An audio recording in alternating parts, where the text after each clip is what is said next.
Lano, quien es secretario juvenil nacional del partido Cambiemos. Gracias por estar en Argumentos. No, muchísimas gracias a ti por recibirme.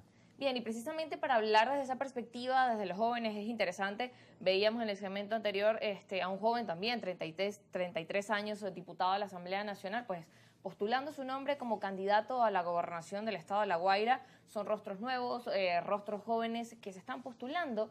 ¿Cómo ven desde esta dinámica? Bueno, un partido distinto también, pero el que se puedan involucrar los jóvenes, ver rostros nuevos en la dinámica política, en la dinámica de quienes van a ser esas figuras que van a representar, bueno, la parte regional, pero también en los diferentes cargos como están para estas elecciones que también son los parlamentarios. Hay algo que es fundamental, que no solamente tiene que ver con la inserción de los jóvenes en la actividad política, sino las respuestas, las nuevas respuestas que le proporcionan los jóvenes a la sociedad venezolana. Por ejemplo, hoy estamos a tan solo horas de ver los primeros vuelos de repatriación de los venezolanos que están siendo deportados de Estados Unidos, de Texas, particularmente a Venezuela. Bueno, ¿qué respuesta le dan los jóvenes del oficialismo, por ejemplo, a toda esa cantidad de jóvenes que se fueron de Venezuela en la búsqueda de un sueño americano, en la búsqueda de oportunidades? ¿Qué respuesta le van a dar desde el gobierno, desde la capacidad de ejecutivo? Si la respuesta es un concierto en Adícora, si la respuesta es tratar de llevarle consolas de videojuegos a los barrios y no ver que de fondo hay una serie de problemas estructurales, entonces, bueno, la cosa se complica. Nosotros, desde Cambiemos Movimiento Ciudadano, tenemos muy claro que la inserción de los jóvenes en la política es para refrescar la política, no porque sean solamente rostros nuevos.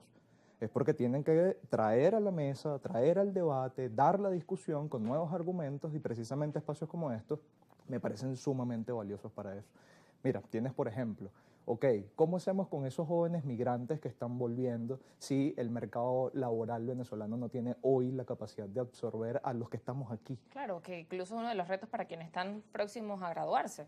Correcto. Entonces, bueno, yo sinceramente creo que tenemos una oportunidad de oro. ¿Por qué razón? Bueno, precisamente porque el año 2025 representa la posibilidad de, en el marco de la reforma constitucional, en el marco de las reformas del Estado, que los jóvenes podamos precisamente expresar cuál es el modelo de sociedad en el que queremos vivir. ¿Cuál es el sistema político con el cual nos sentimos más cómodos? Porque un error garrafal que creo que se ha cometido en algunas generaciones es el de la autocensura. Bueno, me autocensuro y no manifiesto lo que creo porque como soy todavía muy joven, entonces no puedo expresar lo que creo porque puede que esté equivocado. No, totalmente lo opuesto. Esta es la oportunidad que tienen todos los jóvenes, compañeros de los distintos partidos políticos, compañeros del movimiento estudiantil, compañeros de los movimientos sociales, para exigirle a la sociedad venezolana precisamente esa visión de país en el que queremos vivir. ¿En cuál queremos vivir? Porque tú también eres joven. Bueno, precisamente un país con oportunidades económicas. Un país donde en el marco de las reformas constitucionales hayan garantías de que el Estado invierte en la educación primaria, en la educación secundaria. Yo quisiera que el 15 de febrero, donde en teoría, según las expectativas que tenemos, van a surgir unas propuestas del Ejecutivo de proyecto de reforma constitucional. Bueno, qué maravilloso sería que en el marco de esas reformas constitucionales tengamos asegurados que todas las universidades autónomas tienen una dotación de recursos suficiente. Qué maravilloso sería que, por ejemplo, hayan políticas fiscales del Estado que incentiven que jóvenes como tú y como yo puedan acceder a una primera vivienda. Según cifras y estudios de las distintas universidades y del Observatorio de Juventudes, por ejemplo, solamente el 1% de los jóvenes en el país tiene un ingreso superior a los $350 mensuales, entendiendo que la canasta básica alimentaria está por encima de los $600. 12% de los jóvenes no tienen ningún tipo de ingreso mínimo elemental para subsistir.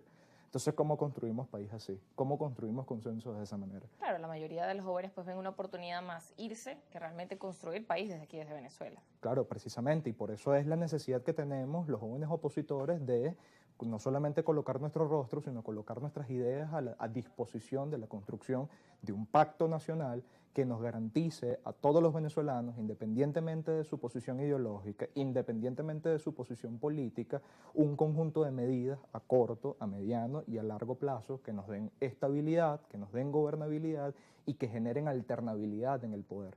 Porque la garantía de que los jóvenes podamos acceder a esos espacios de poder es precisamente que haya alternabilidad en los distintos espacios municipales, regionales y de la Asamblea Nacional, por supuesto. Claro, y además de eso, de la alternabilidad que mencionas, es también que estén involucrados, porque si hay un factor también que incide en esto, y en tu caso, bueno, estás como representante de la parte juvenil de este partido, estás involucrado en el proceso, pero hay muchos jóvenes que realmente, por el contrario, se alejan porque tienen ese tema de la desconfianza, de, bueno, no ven los políticos que los representen. Incluso, bueno, hay diferentes estudios que dicen que, bueno, muchos jóvenes señalan que, bueno, prefieren no participar del proceso, y jóvenes en el rango quizás de 18 a 25 años de edad, pero también alcanzando los 30 años, la mayoría no quieren involucrarse, sino realmente como que, bueno, no quiero saber nada de la dinámica política. Entonces, ¿cómo realmente hacer en ese escenario para que se involucren, para realmente sumar esas nuevas ideas y esos cambios que mencionas, que no es solo de nuevos rostros, sino también que puedan generar esas nuevas propuestas de lo que necesita nuestro país? Que precisamente allí es donde va dirigida mi crítica a nuestros pares generacionales dentro del oficialismo. Porque si tú te catalogas como revolucionario, tú tienes una visión de transformación de la sociedad. ¿Por qué no ha surgido una propuesta de los jóvenes de la revolución para que haya en todas las comunas del país, puesto que es la nomenclatura que manejan, puestos de registro electoral permanente? Porque vamos a casi 5 millones de jóvenes que pudiesen tener la intención de participar, porque están deseosos de manifestar su opinión y de expresarse con el voto, pero no se han generado las condiciones necesarias para que esos jóvenes participen. ¿Sabes lo que cuesta ir desde San Carlos de Río Negro, en el estado de Amazonas, hasta Puerto Ayacucho, en una chalana, pasando horas y horas, incluso días de viaje, para que pueda llegar a la sede regional del Consejo Nacional Electoral para que pueda inscribirse? ¿O cuánto tiene que transitar un joven desde Valle de la Pascua a San Juan de los Morros para que lo pueda hacer? Entonces, los jóvenes que ya están en una posición de liderazgo, que ya pusieron su rostro en la palestra pública, tienen una responsabilidad y tienen que rendirle cuenta también a la sociedad venezolana, porque ocupan puestos ministeriales, ocupan puestos en la Asamblea Nacional, en las gobernaciones, en las alcaldías. ¿Y qué respuesta le han dado a los jóvenes? ¿Dónde está el primer banco de empleo, por ejemplo, para que se puedan incorporar los jóvenes desocupados al mercado laboral en función de las necesidades y de los objetivos estratégicos de la nación? ¿Dónde están los incentivos, por ejemplo, en términos de créditos para que accedan a su primer vehículo, para que accedan a su primera moto? ¿Dónde están los programas de emprendimientos que pareciera que la guía o los incentivos financieros son cortoplacistas y están pensados desde el punto de vista populista para satisfacer una necesidad en el momento y ya? Entonces, precisamente, por, no digamos culpa, pero debido a la responsabilidad que tienen muchos de los jóvenes hoy involucrados en la política y de no dar respuesta a las necesidades de los mismos jóvenes, es que se generan esos desincentivos donde los chamos naturalmente, bueno, son apáticos por completo, y mientras más jóvenes, más apáticos todavía respecto a la actividad política. Pero lo que todos necesitamos entender es que si nos autocensuramos, si no decimos lo que tenemos que decir, bueno, otros van a ocupar esos espacios, otros van a decidir y otros van a configurar, insisto, en el marco de una reforma constitucional en ciernes, van a definir una sociedad distinta a la que nosotros estamos añorando, a la que nosotros estamos soñando. Y ni habrá que llamado también a hacerle a un responsable principal, por ejemplo, de esta actualización de datos, del registro, por ejemplo, al Consejo Nacional Electoral, con las jornadas, como mencionas, bueno, cómo se mueve una persona desde una región que tiene que viajar horas solamente para inscribirse, eso hace el del proceso más complejo.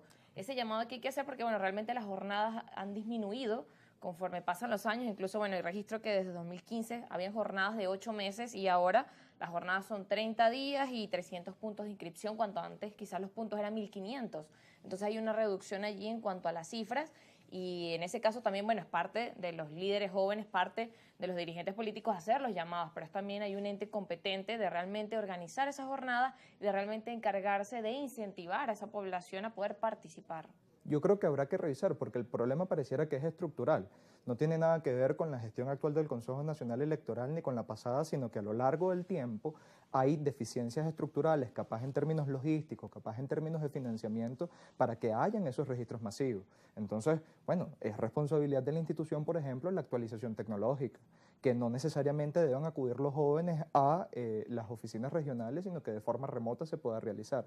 Si el Banco Venezuela, por ejemplo, se puede realizar una transferencia con tus datos biométricos, ¿por qué no se pueden validar esos datos biométricos a distancia en un punto remoto, en Altagracia de Orituco, Claro, que desde en cualquier Santa lugar Bárbara del puedas Sur? hacerlo. Exactamente. Entonces, ahí hay un tema que tiene que ver con que nosotros a lo largo del tiempo y distintos compañeros de distintas inclinaciones ideológicas y políticas exhortamos, pedimos, solicitamos puntos en las plazas Bolívar, puntos en los municipios capitales distintos a los del registro principal.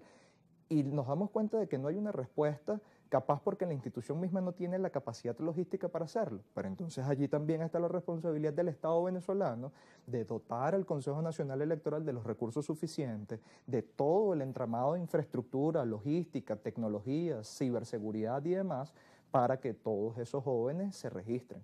¿A qué vamos a esperar? ¿A que sean 10 millones de jóvenes los que no estén inscritos en el registro electoral permanente? Ahí hay una violación a los derechos de esos jóvenes, porque precisamente por un Estado ausente y precisamente por liderazgos políticos que no toman en cuenta que esos jóvenes tienen una opinión, que esos jóvenes tienen una visión de país, quedan completamente excluidos del sistema político. Y la responsabilidad que nosotros estamos asumiendo desde Cambiemos Movimiento Ciudadano es precisamente darle voz a todos esos jóvenes que han sido excluidos a lo largo del tiempo.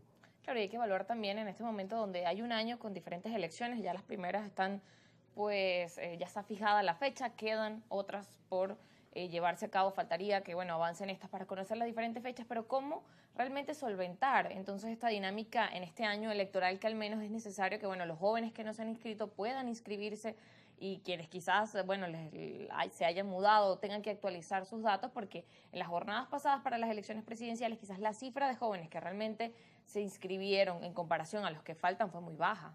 Claro, yo creo que tiene que ver con que el Estado venezolano, desde una visión integral, debe avanzar en torno a la actualización tecnológica, no solamente del Consejo Nacional Electoral, sino de todos sus procesos administrativos y burocráticos en general.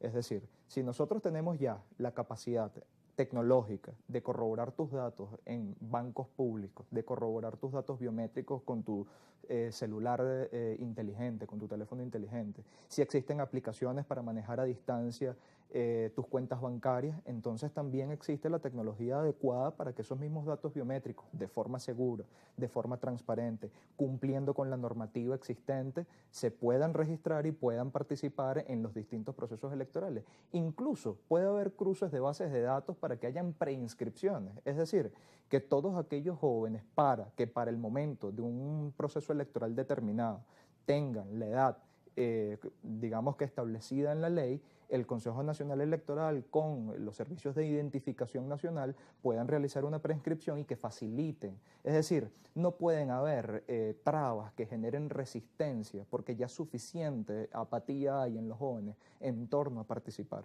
Entonces, si hay apatía, si hay desconocimiento, si hay distancia y además de eso le ponemos un centro a 2.000 kilómetros de distancia, a 1.000 kilómetros de distancia para que puedan inscribirse, naturalmente esos jóvenes no van a participar. Y el efecto que eso tiene no solamente es que no participan, sino que quede un joven excluido del sistema político que pudiese estar aportando su opinión en torno a, por ejemplo, las necesidades económicas que tiene un emprendedor en Santa Bárbara del Zulia, o un joven emprendedor en Nueva Esparta que tiene una visión del turismo en el Estado, que tiene una visión acerca de su propia realidad, que está deseoso de manifestarla, pero que no siente que existen los incentivos necesarios. De ahí entonces la responsabilidad que tenemos los jóvenes, que tenemos esta clase de privilegios, esta clase de ventanas, que estamos insertos en el sistema político, para precisamente servir de representantes de todas esas personas que están excluidas del sistema y que no por estar excluidos significa que no tengan una opinión, que no tengan una visión lo suficientemente loable respecto al país. Claro, y que al final cada opinión también es importante que sea tomada en cuenta. Nos corresponde ir a la pausa, pero al regreso seguimos conversando con Héctor Milano, quien es secretario juvenil nacional